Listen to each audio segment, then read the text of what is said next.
मैं आचार्य डॉक्टर मदनपति त्रिपाठी आज अपनी इस ज्योतिष श्रृंखला में सप्तम भाव में सूर्य के फल का विश्लेषण करूंगा। आप लोगों ने मेरे पूर्व के वीडियो में मेरे द्वारा पूर्व के 6 भावों में सूर्य संबंधी फलादेश को अत्यंत सराहा तथा 100% सटीक बताया, जिसे जानकर मेरा मनोबल बढ़ा। सूर्य के शेष बचे 6 भावों अर्थात सप्तम से द्वादश का फलादेश, जिसकी आप लोगों के द्वारा निरंतर मांग की जाती रही, कुछ विशेष आकस्मिक व्यस्ततावश उसका वीडियो मैं प्रस्तुत नहीं कर पाया था। आज उसी क्रम में सूर्य के सप्तम भाव का फलादेश प्रस्तुत कर रहा हूँ। आशा है यह वीडियो भी आप लोगों को पसंद आएगी।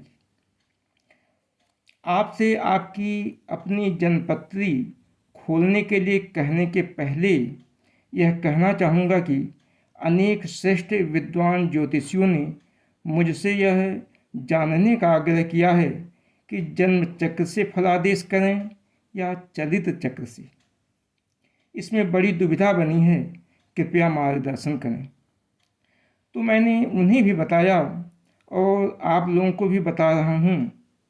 जन्म चक्र जन्म के समय की वास्तविक ग्रह स्थिति है, जबकि फलादेश की दृष्टि से जन्म चक्र का परिष्कृत रूप चलित चक्र है। किंतु चलित चक्र से फलादेश करते हुए जब ग्रह दृष्टि देखनी हो तो जन्म चक्र से ही देखा जाए। तात्पर्य यह है कि मुख्य रूप से चलित चक्र से फलादेश किया जाए, लेकिन ग्रह दृष्टि जन्म चक्र से ही देखी जाए। यदि आप लोगों के पास हाथ से लिखी पुरानी कुंडली ही है, जिसमें यदि चलित चक्र नहीं है अपितु जन्मांक और चंद्रांक ही है, तो आपका जन्मांक परिष्कृत जन्मांक या चलित चक्र ही होगा। उसे खोल लें। जिनके पास अलग से चलित चक्र है वह चलित चक्र को खोल लें और उसमें सप्तम भाव में यदि सूर्य स्थित है तो मेरे द्वारा बताया जा रहा फलादेश देखें। मैं मनगढ़ंत फलादेश नहीं करता, प्रामाणिक फलादेश करूँगा, वह भी बहुत से ग्रंथों के आधार पर। मेरे सामने आचार्य वारामिहिर, महर्षि भृगु, आचार्य मंत्रेश्वर, मानसागरी, काशीनाथ, आचार्य कल्याण, आचार्य ढूंढराज तथा आचार्य भट्ट नारायण आदि की पुस्तकें खुली पड़ी हैं, जिनके आधार पर फलादेश कर मैं सभी के बावजूद अपना फलादेश भी प्रस्तुत करूंगा।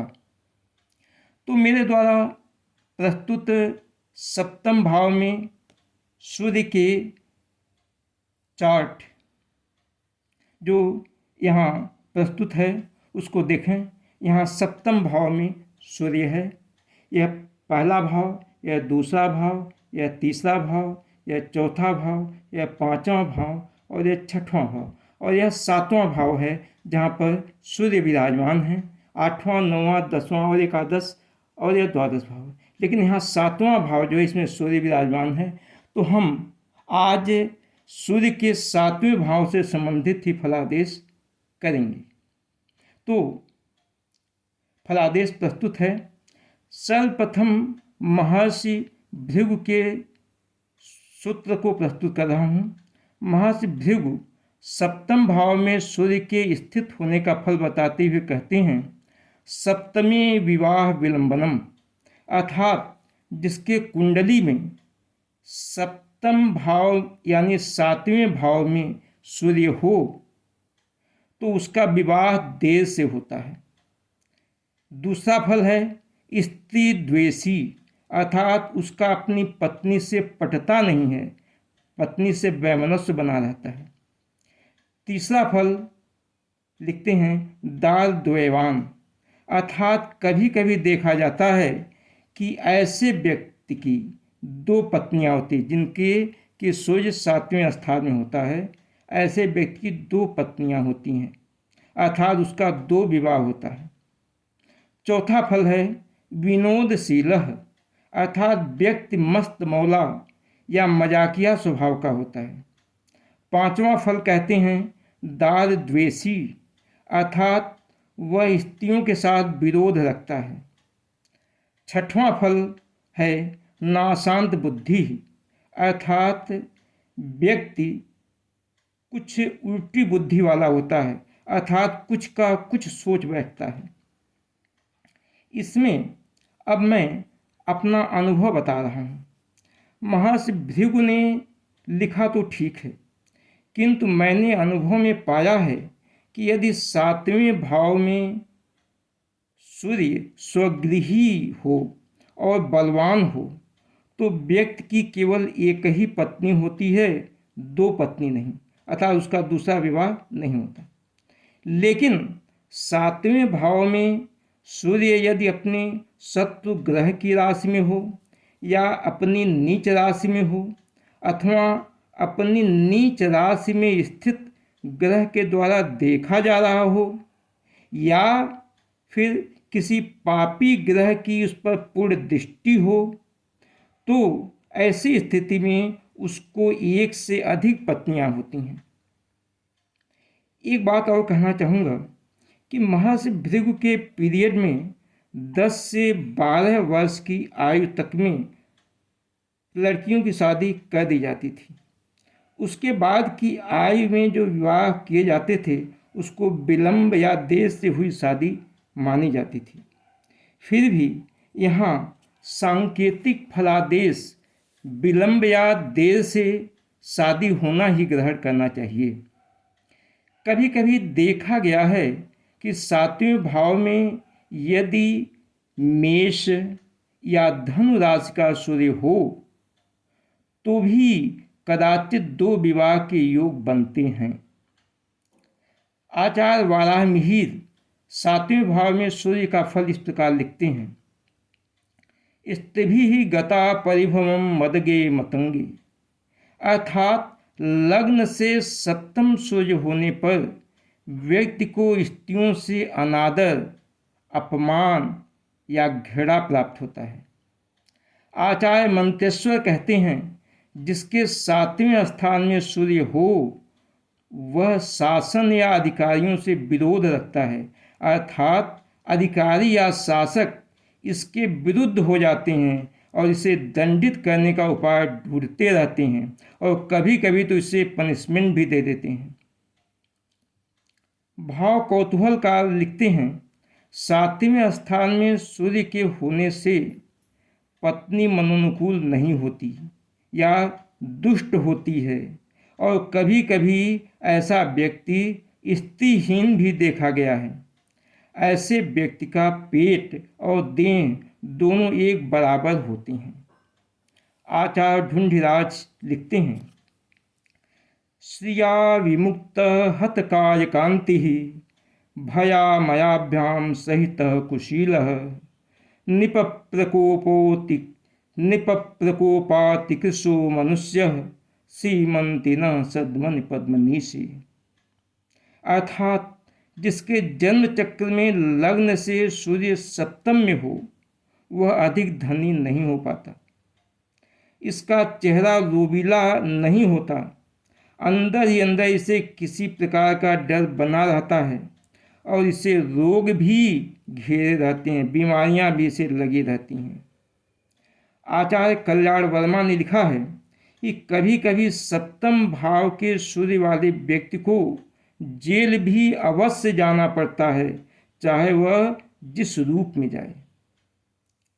कुछ पाश्चात्य और यवन विशेषज्ञों का मानना है कि 7वें भाव के सूर्य वाला व्यक्ति चिंताग्रस्त रहता है, कामातुर रहता है, दुर्बल तथा बहुत बोलने वाला होता है तथा लड़ाई झगड़े में विजय पाने वाला भी होता है। सप्तम भाव में सूर्य का फल लिखते हुए भट्टनारायण कहते हैं, द्युनाथो यदा द्युन जातो नरस्य प्रियतापनम पिंड पीड़ा च चिंता भवेत तुच्छ लब्धि क्रये विक्रयेपि प्रतिस्पर्धया नैत निद्राम कदाचित।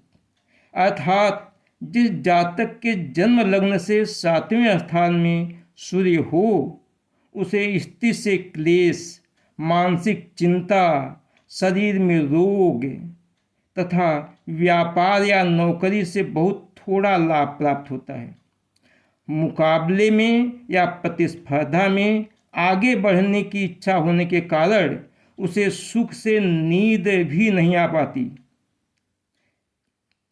और मेरे अनुभव में आया है कि यदि सप्तम भाव में सूर्य के साथ, यहाँ जो सूर्य है, इस सूर्य के साथ अगर चंद्रमा भी हो तो उसका जन्म कृष्ण पक्ष की अमावस्या को होता है। यानी सप्तम भाव में अगर सूर्य हो और इस सूर्य के साथ चंद्रमा भी हो यहाँ, तो उस जातक का जन्म कृष्ण पक्ष की अमावस्या को होता है और लगभग शाम 6-7 के आसपास होता है।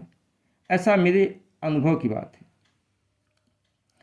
कुल मिलाकर इस प्रकार कह सकते हैं कि कुछ को छोड़कर अधिकांश विद्वानों ने सप्तमस्थ सूर्य का फल अच्छा नहीं माना है। 7वें स्थान में स्थित इस सूर्य का फल अच्छा नहीं माना है, क्योंकि इस सप्तम स्थान को कुंडली में पश्चिम दिशा भी कहते हैं और पश्चिम में स्थित सूर्य अस्त होने की स्थिति में होता है, अतः निर्बल हो जाता है। इसीलिए यदि यह सूर्य अनुकूल नहीं है, यदि अपनी नीच राशि तुला में है या अपने शत्रु की राशि में स्थित है और अपने नीच राशि में स्थित है, या नीच राशि में स्थित ग्रह और पापक ग्रहों के द्वारा पूर्ण दृष्टि से देखा जा रहा है, तो वह विवाहोपरांत डाइवर्स तक की स्थिति ले आ देता है तथा दूसरे विवाह की स्थिति भी ले आ देता है। ऐसा व्यक्ति लोगों का दिल जीतने वाला नहीं होता है, अपितु इसके ठीक उल्टा होता है, ठीक विपरीत होता है। ऐसे व्यक्ति को झूठा घमंड, ईगो रहता है तथा उसके घर एक बार चोरी तो जरूर होती है। ऐसा व्यक्ति हर तरह से स्वतंत्र रहना चाहता है, नौकरी नहीं करना चाहता। सप्तम भाव में यदि वृष या कन्या राशि हो, इस सप्तम भाव में यदि वृष या कन्या राशि हो और वहाँ पर सूर्य हो, तो व्यापार में लाभ तथा चुनाव में सफल होता है। जिला स्तर या विधानसभा स्तर तक का चुनाव लड़ सकता है। यदि इस सप्तम भाव में कर्क, वृश्चिक या मीन राशि में सूर्य हो तो डॉक्टर बनने की संभावना रहती है। वृष, कन्या, कर्क, मीन या वृश्चिक में अगर यह सूर्य हो तो 50वें वर्ष तक काम धंधा नौकरी तो ठीक से चलता है, लेकिन बाद में सब कुछ बंद हो जाता है, ठप हो जाता है। सप्तम सूर्य को बलि बनाने और उसको अनुकूल करने के लिए विभिन्न अनुष्ठान आदि होते हैं, जिस पर मैं कभी अलग से वीडियो बनाऊंगा। मेरा अगला वीडियो शीघ्र ही 8वें भाव के सूर्य पर आधारित होगा। तब तक के लिए धन्यवाद।